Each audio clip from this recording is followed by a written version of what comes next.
আলহামদুলিল্লাহ সুম্মা আলহামদুলিল্লাহ। সিরিয়া আজ মুক্ত।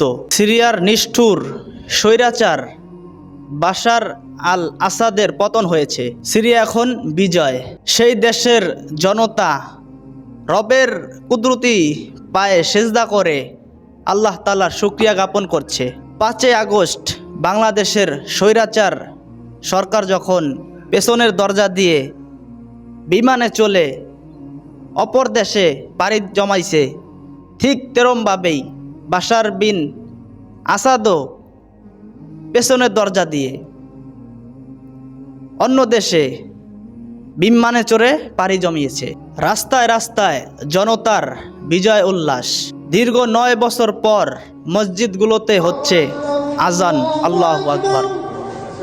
বাংলাদেশের স্বৈরাচারের পতনের পর তার